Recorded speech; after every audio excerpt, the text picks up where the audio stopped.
چونکہ یہ ملاقات مختصر ہے اور بہت ہی مختصر سے وقت میں کوئی اہم بات آپ کے سامنے رکھنی ہے، اس لیے ایک ایسے مسئلے کا انتخاب کیا گیا جو مسئلہ ہمارے اور آپ کے معمولات زندگی کا حصہ ہے۔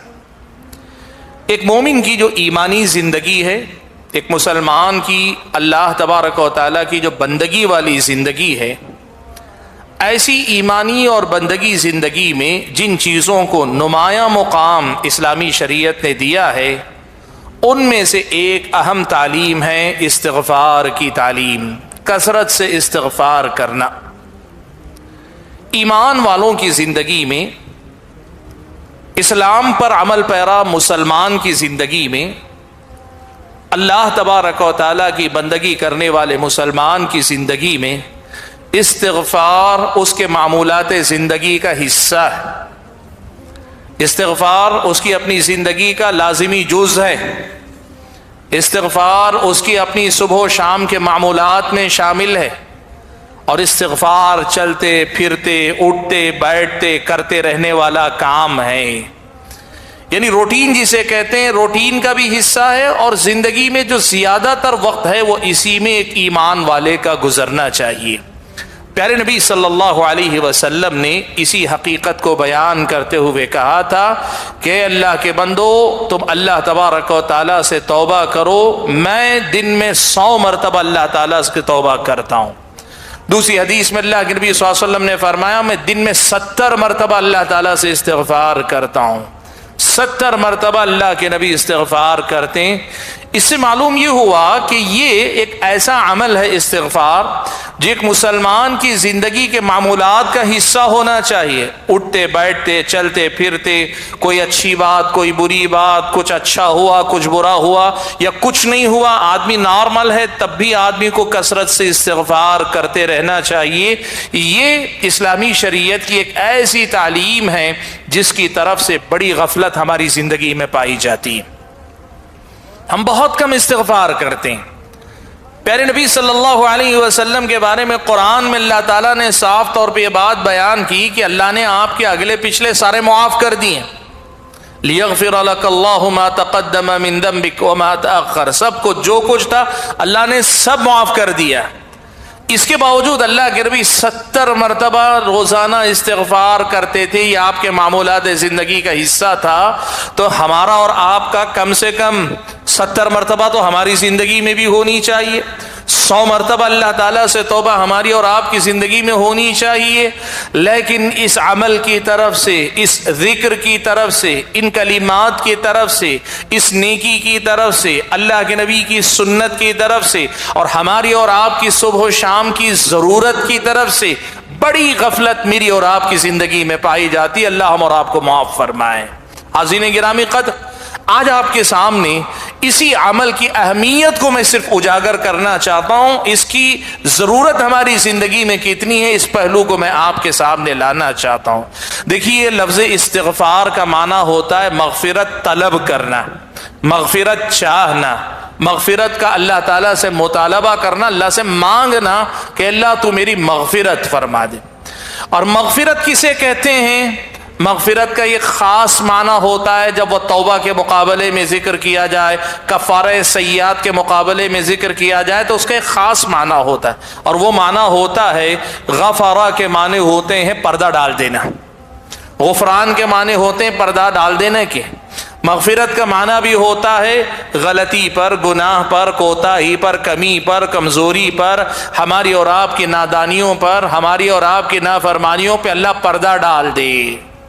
اور پردہ ڈال دینے کا مطلب یہ کہ ایک تو دنیا والوں کے سامنے آنے نہ دے، اور اس سے زیادہ ضروری یہ ہے کہ اللہ تبارک و تعالیٰ ان پہ پردہ ڈال دے کا مطلب یہ کہ اللہ تعالیٰ بندے کے ان گناہوں کو دیکھ کر بندے کے حق میں فیصلے نہ کرے۔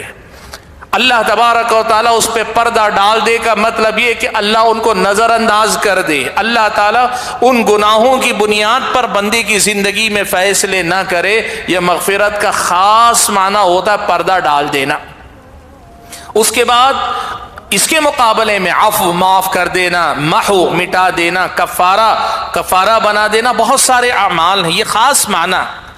لیکن جب ہم استغفار عام طور پہ ذکر کرتے ہیں تو اس کا مطلب یہ ہوتا ہے کہ اللہ تبارک و تعالیٰ ان گناہوں پہ پردہ ڈال دے، ان گناہوں سے تجاوز کر دے، ان گناہوں کو نظر انداز کر دے، ان گناہوں کو اللہ تبارک و تعالیٰ ہونے کے باوجود نہ ہونے جیسا کر دے۔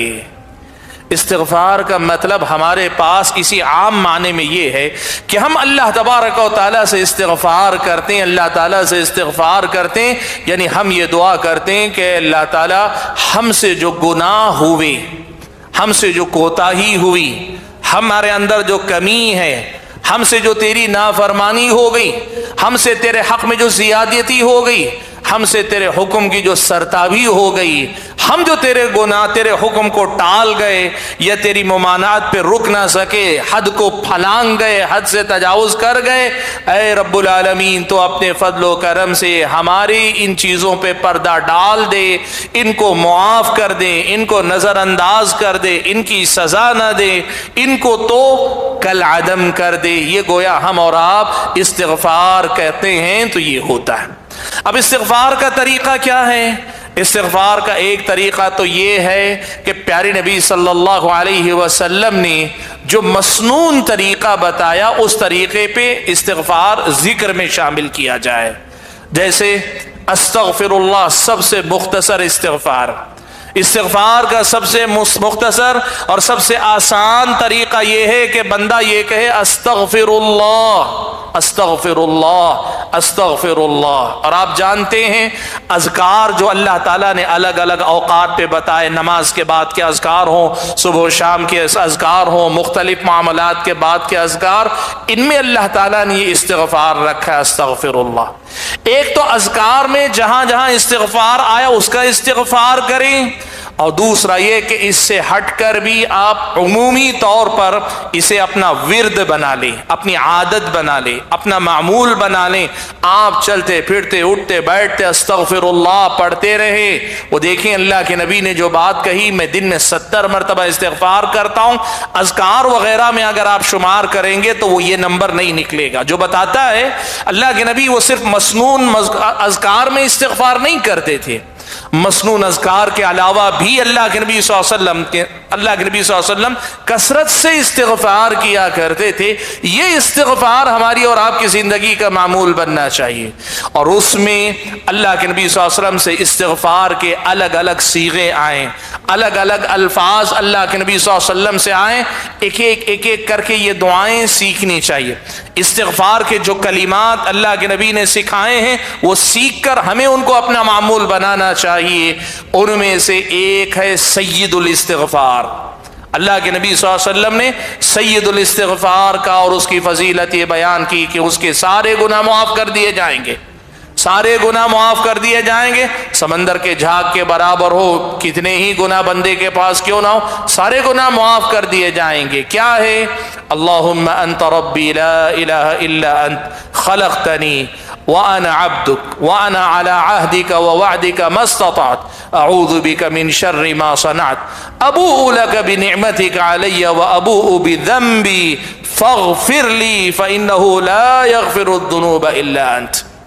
اگر آپ اس استغفار کی دعا کی کلمات پہ غور کریں نا، یہ جو سید الاستغفار، اس میں بندہ آ کے سرنڈر ہو جاتا ہے، اپنے آپ کو اللہ تعالیٰ کے سپرد کر دیتا ہے، خود کو، خود کے گناہوں کو، خود کی کمی کو، خود کی کوتاہی کو، سب کو لے کر آتا ہے، اور آ کر اعتراف یہ کرتا ہے میں بھی آیا ہوں، میرے گناہ بھی ساتھ میں لایا ہوں۔